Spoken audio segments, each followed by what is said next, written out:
네, 생생 건강 정보 함께하고 계십니다. 방송 보시다가요, 제가 궁금한 점 있으면 전화 주시기 바랄게요. 02-2000-4906 전화 받고 있습니다.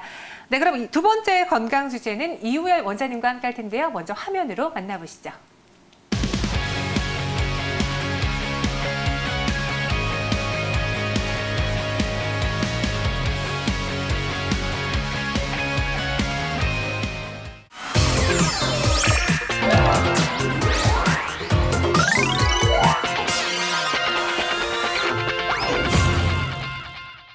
네, 이우열 원장님 나오셨습니다. 안녕하세요. 안녕하세요. 네, 이번 시간에 저희 치아 건강에 대해서 이야기 나눠볼 텐데 어떤 이야기 준비하셨나요? 네, 우리가 살면서 물리적인 사고나 충치, 치주염 등으로 치아를 상실하는 경우가 생기는데요. 이런 치아가 상실했을 경우 우리가 사용할 수 있는 보철물, 대표적으로 틀니, 브릿지, 임플란트에 대해서 소개하고자 합니다. 특히 임플란트 시술이 보편적으로 발달하고 환자 맞춤형으로 되어 있어 최근 들어 임플란트 시술이 많이 하고 있는데요. 오늘 이에 대한 각 보철물의 장단점과 주의사항에 대해서 알아보도록 하겠습니다. 네, 대표적으로 틀니라던가 브릿지, 임플란트가 있는데 그중에서 임플란트 먼저 이야기를 나눠볼게요. 제가 알기로는 이제 잇몸 속에 무언가를 심는 걸로 알고 있거든요. 그 보철물이 무엇인가요?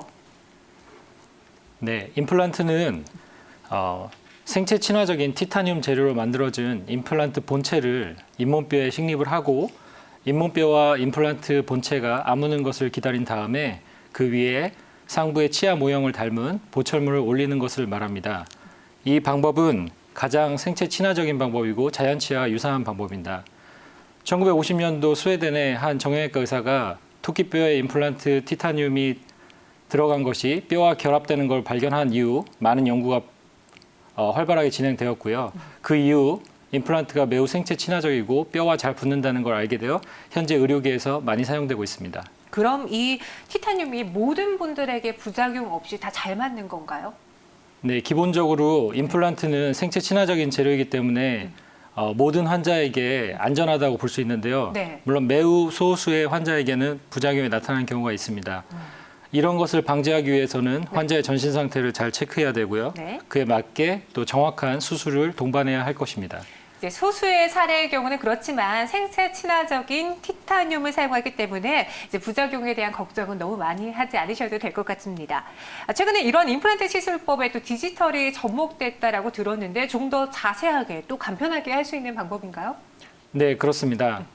3D 모의 시술을 이용해서 저희는 최상의 시술 방법을 미리 체크할 수 있고요. 이로 인해서 안전하고 부작용을 최소로 할 수 있는 임플란트 시술을 하고 있습니다. 디지털 가이드 임플란트라고 불리는 방법인데요. 이로 인해서 더 정확한 자리에 더 정확한 방법으로 수술이 가능하며 신경이나 상악동의 손상 없이 더 안전하게 수술할 수 있는 좋은 치료 방법입니다. 네, 이렇게 정확한 자리에 큰 수술 통증이라던가 붓기 없이 또 출혈 없이 만들 수 있는 방법이라고 하셨는데요. 그럼 디지털 가이드 임플란트에 대해서 시술 과정도 한번 들어볼까요? 예, 환자의 구강을 먼저 스캔을 하고요. 그 다음에 환자의 치아 상태를 CT를 이용하여 체득합니다. 두 번째는 그 체득된 자료를 이용하여 컴퓨터 모의 수술을 시행하고요. 환자의 잇몸뼈의 길이와 두께에 가장 적합한 임플란트를 선택하게 됩니다. 이후에 이 선택된 위에 상부 보철물을 모의로 또 올려봄으로써 최적의 상태인지를 확인하는 단계를 거칩니다. 이것을 확인한 다음에 시술 때 필요한 보조 장치를 제작하게 됩니다. 그리고 최종적으로 이걸 환자 구강 내에 시적한 다음에 수술을 진행하게 됩니다. 네, 컴퓨터 모의 시술도 있다고 이야기해 주셨는데 그럼 일반 시술과 이 디지털 가이드 임플란트 시술을 비교해 봤을 때는 어떤 큰 차이가 있을까요?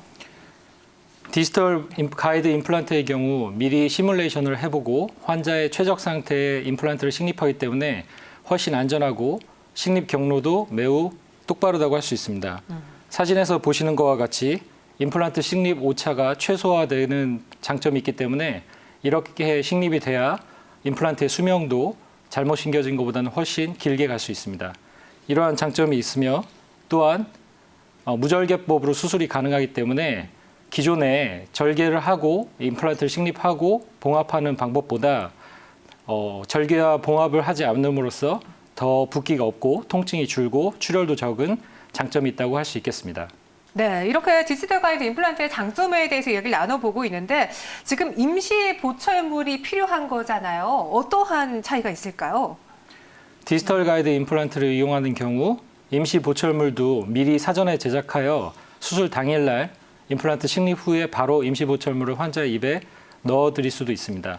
이로 인해서 환자분은 상실된 치아를 바로 복원할 수 있는 이런 또 다른 장점이 있습니다. 네. 이렇게 디지털 가이드 임플란트에 대해서 이야기를 나눠보고 있는데 이제 저도 치과 치료를 많이 받아봤는데 이게 한 번에 다 끝나는 경우가 많지 않더라고요. 약간의 텀이 들어가면서 시술 기간도 길어지는데 기존의 임플란트 시술과 이 임플란트 시술법의 그 기간을 비교해보면 어떻게 될까요? 예, 기존의 임플란트 시술의 경우는 1차 수술, 2차 수술로 나눠지게 되고 그 사이에 여러 단계, 소독, 봉합사 제거 이런 단계가 있지만 디지털 임플란트의 경우에는 디지털 스캔 과정을 거친 후에 즉시 식립을 할 수도 있고요. 이로 인해서 내원 횟수와 치료 총 기간이 줄어드는 장점이 있겠습니다. 네, 이렇게 치료 기간이 단축되는 장점이 있다라고도 짚어주셨는데 이제 제가 듣기로는 치아를 상실했을 때 임플란트라는 시술법도 있지만 여러 다른 방법도 있는 걸로 알고 있는데 또 어떤 치료가 있을까요? 대표적으로 치아를 상실했을 땐 틀니, 브릿지, 임플란트가 있는데요. 틀니의 경우는 치아를 다수 상실한 경우에 적합한 치료법입니다. 치료 비용도 절감한 장점이 있습니다. 다만 틀니는 장기간 사용하기엔 부적합한데 이유는 잇몸뼈는 서서히 수축하고 줄어들기 때문에 시간이 갈수록 틀니가 잘 맞지 않고 이로 인해서 틀니에 의한 통증, 그다음에 저장력도 임플란트나 다른 브릿지에 비해 약한 것이 단점입니다. 브릿지의 경우는 상실한 치아 주변에 자연치를 이용하여 자연치를 삭제하고 이로 인해서 긴 연결된 보철물을 만들어주는 것인데요. 치료 기간은 짧고 치료비도 저렴한 장점은 있지만 주변에 치아를 삭제해야 된다는 가장 큰 단점과 그다음에 주변 치아에 문제가 생겼을 때 이 브릿지 전체가 교체되어야 될 수도 있는 이런 문제점을 갖고 있습니다. 네, 이렇게 임플란트라던가 브릿지 그리고 틀니에 대해서 얘기를 나눠봤는데 조금 더 정리를 해보도록 하죠. 이 세 가지 방법의 치료 기간이라던가 기능, 수명은 어떻게 차이가 있을까요? 네, 임플란트의 경우는 상실된 부위에 잇몸뼈에 임플란트 본체를 식립하게 되고요. 그래서 약 시간은 3에서 6개월 정도 소요가 됩니다. 이것이 가장 자연치와 흡사하고 자연치의 기능을 제대로 하는 보철물이라고 생각을 합니다. 브릿지의 경우는 주변 치아를 삭제해야 되는 단점이 있고 대신 치료 기간은 좀 더 짧고 빠르게 완성되는 장점이 있고요. 틀니의 경우는 다수의 치아가 상실되는 경우에 많이 하는 방법인데 장기적으로 쓰기에는 불편감이 많기 때문에 최근에는 임플란트 시술을 좀 더 많이 하는 현상이 있습니다. 네, 이렇게 부득이한 사고나 치아 질환으로 인해서 이제 자신의 치아를 상실하거나 발치했을 때 대체할 수 있는 치료 방법에 대해서 이야기를 해드리고 있는데요. 제가 알기로는요, 이제 임플란트는 잇몸을 심는 거잖아요. 따라서 치아가 아예 없는 분들은 뭐 틀릴만 한데 이렇게 들었는데 잘못된 건지 한 번 수술에 임플란트도 여러 개가 가능한가요? 최근 기술의 발달로 인해서 잇몸뼈가 소량만 있더라도 네. 임플란트는 충분히 가능하고요. 잇몸뼈만 허락한다면 임플란트 개수는 충분히 늘려서 전압 고정성 보철을 올릴 수도 있는 기술이 그만큼 향상되었습니다. 다만 잇몸뼈가 너무 없거나 네. 전신질환 등에 의해서 임플란트 개수를 좀 줄여야 되는 경우 임플란트 틀니 같은 방법을 할 수도 있습니다. 방금 임플란트 틀니라고 말씀하셨는데 그것은 임플란트의 장점과 틀니의 장점을 뭔가 합친 그런 느낌이 나거든요. 맞나요? 네, 맞습니다. 네.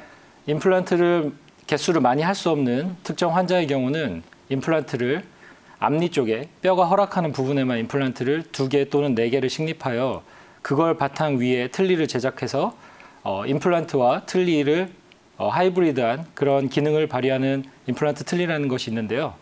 다만 장기적으로는 임플란트 틀니가 고정성 임플란트 보철에 비해서는 수명이 좀 짧은 부분이 있기 때문에 최종적인 판단은 담당 의사와 상의 하에 결정하시는 것이 바람직하겠습니다. 네. 그런데 이제 임플란트는 일단 수술이라는 단어가 붙은 만큼 뭐 받고 싶으신 환자분들에게 부담스러울 수 있어요. 수술이라는 그 치료 기간에 대해서 걱정하시는 분들도 있을 텐데 보통 임플란트를 식립하는 시기라던가 치료 기간은 어떻게 나뉘어져 있나요? 네, ITI 분류에 따르면은 임플란트 식립 시점은 총 크게 4가지로 나눌 수 있습니다. 첫 번째는 발치와 동시에 하는 즉시 임플란트 방식, 두 번째는 약 한 달, 두 달 사이에 식립하는 방식, 또는 세 달에서 네 달 사이에 식립하는 방식과 완전하게 뼈가 복원된 6개월 시점 후에 식립하는 방식이 있습니다. 기존에는 오래 기다리고 식립하는 것이 안전하다고만 알려져 있었지만 최근 의술의 발달과 기술의 발달에 통해 식립 시기가 점점 당겨지고 있고요. 그로 인해서 총 치료 기간도 많이 짧아지고 있습니다. 네, 이렇게 식립 시기가 총 4단계로 구분이 되어 있다라고 이야기해 주셨고요. 그리고 이제는 기술이 발전하면서 식립하는 기간이 점점 단축되고 있다라고도 정리를 해 주셨습니다. 그럼 먼저 1단계 발치와 동시에 임플란트를 식립하는 방식에 대해서 구체적으로 알아볼 텐데 사실 수술 기간이 짧으면 짧을수록 환자분들은 부담이 덜하잖아요. 이 부분을 많이 선호할 것 같은데요. 발치 즉시 식립은 어느 정도나 기간이 단축되나요? 네. 일반 식립 예전 방식의 임플란트 식립의 경우는 발치 후에 3에서 6개월 정도를 기다리게 되고요. 그다음에 잇몸뼈가 암은 다음에 식립하고 또 3에서 5개월 정도를 기다리게 됩니다. 이런 총 기간이 6개월 이상, 길게는 1년까지도 가는데요. 발치 즉시 임플란트 식립을 하게 되면 발치하고 바로 그날 임플란트 식립하기 때문에 치료 기간이 대폭 감소하는 것을 알 수 있습니다. 최장 5개월 이내에 즉시 식립 임플란트를 하면 보철물까지 3에서 5개월 안에 완성시킬 수 있습니다. 네, 원래 일반적으로 봤을 때에는 6개월에서 1년 정도가 소요될 수 있는데 발치 즉시 임플란트를 한다면은 그 기간이 확실하게 줄어든다라고 이야기해 주셨고요. 수술 횟수라던가 다른 부분에서의 차이는 어떤 것이 있을까요? 네, 내원 횟수나 수술 횟수 자체도 많이 줄어들고요. 그래서 특히 지방에서 오시거나 멀리서 오시거나 거동이 불편하신 환자분들에게는 즉시 식립 임플란트 방법이 매우 선호된다고 할 수 있습니다. 그래서 기존 임플란트 방식은 내원 횟수도 훨씬 많아지고 그다음에 발치와 임플란트를 나눠서 해야 하기 때문에 간단하지만 두 번의 수술을 거쳐야 되지만 즉시 식립 임플란트 경우는 한 번에 마취해 발치와 임플란트 식립까지 모두 끝낼 수 있는 장점이 있습니다. 그러니까 원래는 우리가 기존에 임플란트를 할 때 이제 치아를 발치한 다음에 이 발치한 부분이 아물 때까지 한 3개월 정도를 기다렸대요. 그러고 나서 임플란트를 했는데 이제는 기다리지 않고 발치한 즉시 그날에 임플란트를 하고 그렇기 때문에 이 기간이 소요가 줄어든다라고 정리해 주셨습니다. 그러면은 발치 후에 즉시 임플란트를 한 우리 환자분을 화면을 통해서 만나볼게요. 어떤 사례가 있을까요? 네. 기존에 앞니에 크라운을 제작하셨던 환자분이신데 오래 사용한 결과 치아가 갑작스럽게 부러져 버린 케이스인데요.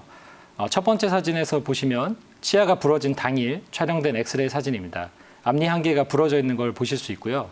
두 번째 엑스레이 사진은 그 치아를 발치한 동시에 임플란트를 식립 후에 촬영된 사진이고요. 그 마지막 사진은 그 임플란트에 지대줄을 설치하고 거기에 임시 치아까지 당일에 끝마친 케이스입니다. 이렇게 식립 과정을 저희가 화면을 통해서 봤는데 사실 가능하다면 많은 환자분들이 빨리 끝나는 걸 원하실 것 같아요. 이렇게 발치 즉시 임플란트를 할 수 있는 상황을 모든 분들이 원하실 텐데 다 가능한 건가요? 아니면 특정 부분만 가능할까요? 모든 환자에게 가능한 것은 아닙니다. 특정 안 되는 경우들이 있는데요. 네. 첫 번째는 잇몸뼈가 너무 부족한 경우 또는 그 발치하기 위한 치아에 잇몸 염증이 심하게 많았던 분은 기다렸다 완전히 치유된 다음에 임플란트 식립을 하는 게 좋고요. 또는 잇몸이 뼈가 너무 얇거나 너무 물렁하신 분들의 경우도 바로 하기는 힘들 수도 있습니다. 이런 경우는 뼈 이식 수술 같은 거를 동반해야 되는 경우도 있기 때문에 자세하고 확실한 건 담당 의사와 상의하시는 게 바람직하겠습니다. 네. 그럼 이렇게 고생해서 받은 임플란트 우리가 잘 유지하고 지켜내 봐야 될 텐데 사용 기간은 얼마나 되나요? 라는 질문을 가장 많이 받으셨을 것 같아요. 영구적인 건가요? 네. 환자분들이 가장 궁금해하시는 거고 자주 묻는 질문이신데요. 네네. 기본적으로 임플란트 수술이 잘 되고 관리만 잘 된다면 반영구적으로 사용할 수 있습니다. 다만 임플란트 역시 구강 위생이 매우 중요한데요. 구강 위생이 지켜지지 않는다면 임플란트 주위염이 발생하게 되고 이로 인해서 임플란트의 수명이 단축될 수 있습니다. 그러므로 임플란트 수술이 끝이 아니라 그 이후에도 지속적으로 치과에 내원하시고 평소에 구강 관리 잘하여 최대한 오랫동안 사용하시는 게 환자분들이 도와주셔야 될 부분입니다. 음주나 흡연 여부에 따라서 이 기간이 달라지지만 이제 최소 6개월에 한 번씩 치과 구강 검진을 권장한다 이야기해 주셨고요. 그리고 이게 영구적인 거더라도 사후 관리를 잘해야 되거든요. 우리가 평소에도 이제 치아를 뭐 하루에 3번 몇 분씩 뭐 닦아야 된다 이런 원칙이 있잖아요. 네. 임플란트를 받으신 분들의 경우에는 어떤 생활 규칙을 갖는 게 좋을까요? 네, 임플란트 수술하신 네. 환자분들의 경우에는 일반인보다 사실 좀 더 관리를 더 철저하게 해주셔야 되는데요.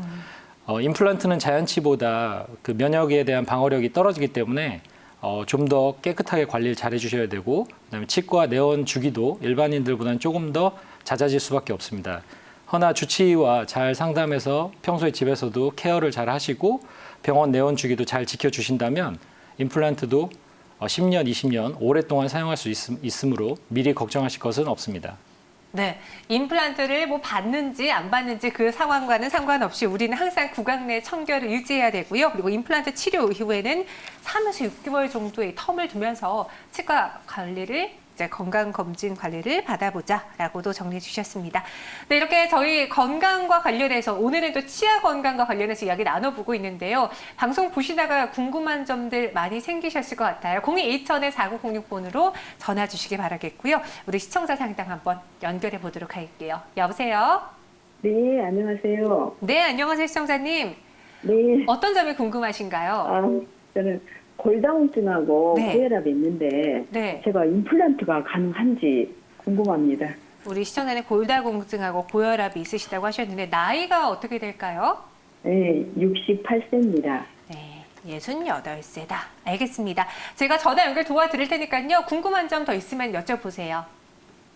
아니요, 그게 제일 궁금해요. 네, 원장님 받아주시죠. 네, 안녕하세요.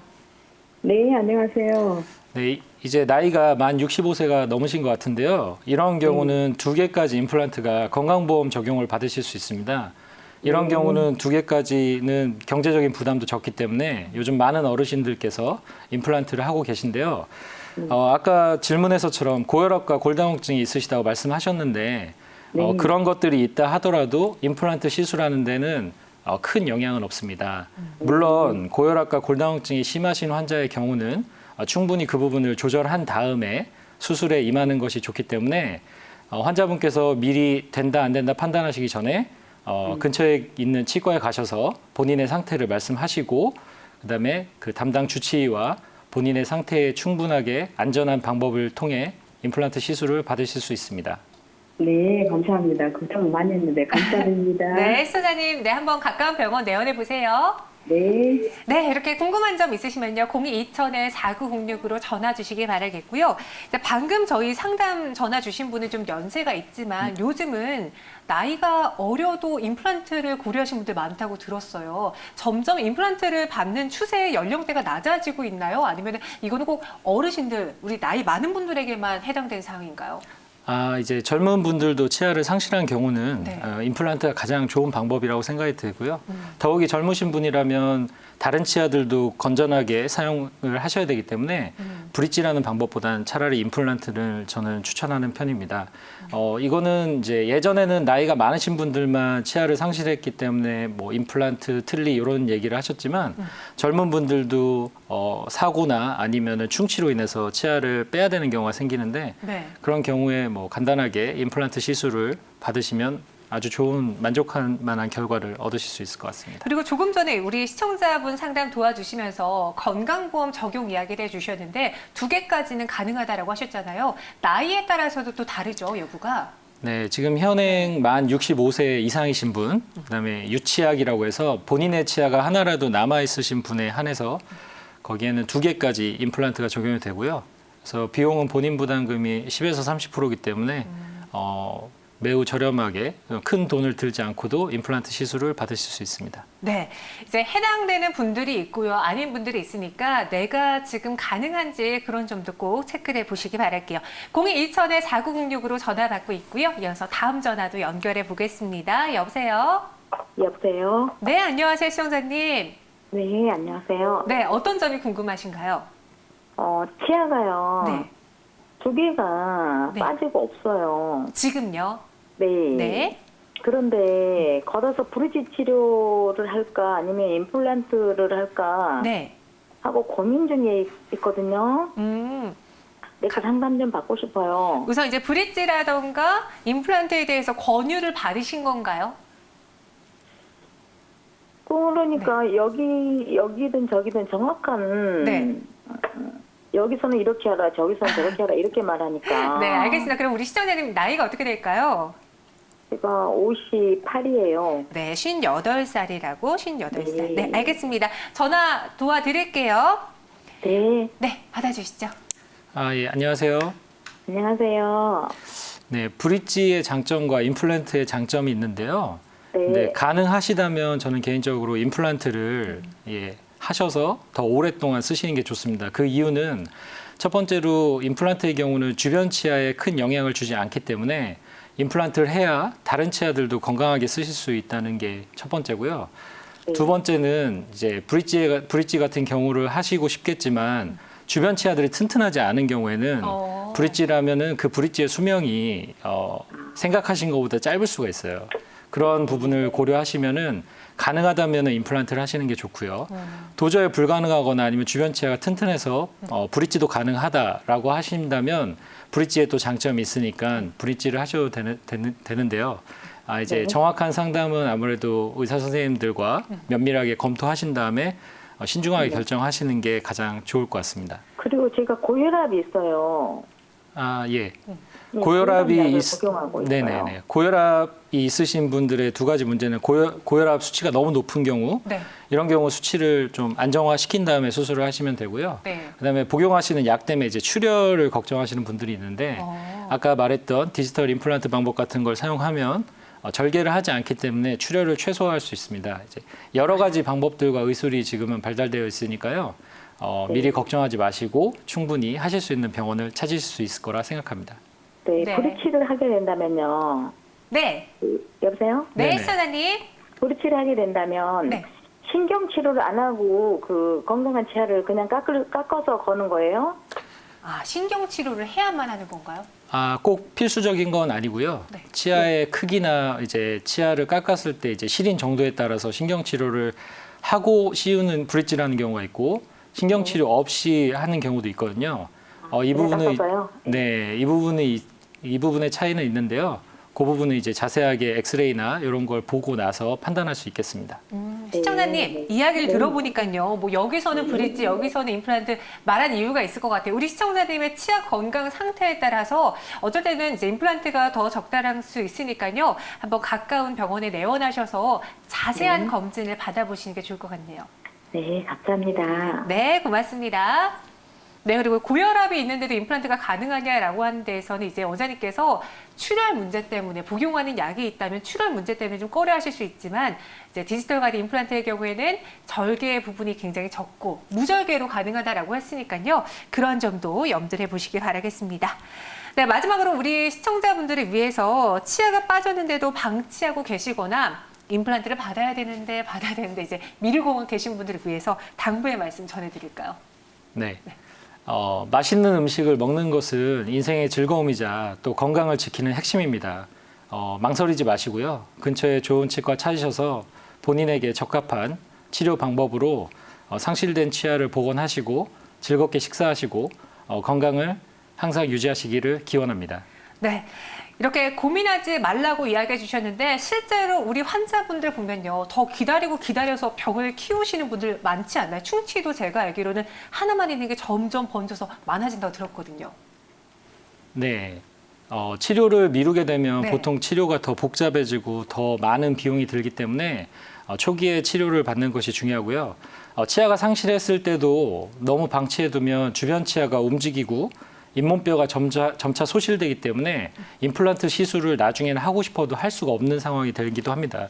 그러니까 너무 늦게 하시기보다는 두려워하지 마시고 요즘엔 여러 치료 방법들이 있기 때문에 안전하고 통증 없이도 많은 시술을 가능하게 하는 술식이 발달되어 있기 때문에 가까운 치과에 가셔서 상담하시고 좋은 치료 받으시길 바랍니다. 네, 오늘 안검하수 그리고 임플란트 관련해서 이야기를 나눠봤습니다. 방송 보시다가요.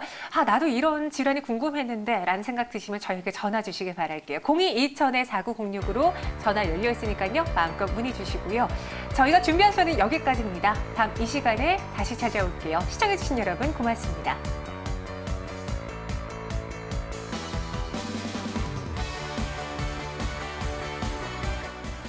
본 방송은 의료 정보에 대한 제공일 뿐 의료 정보에 대한 과시는 위험을 초래할 수 있고 모든 치료에는 부작용이 동반될 수 있습니다.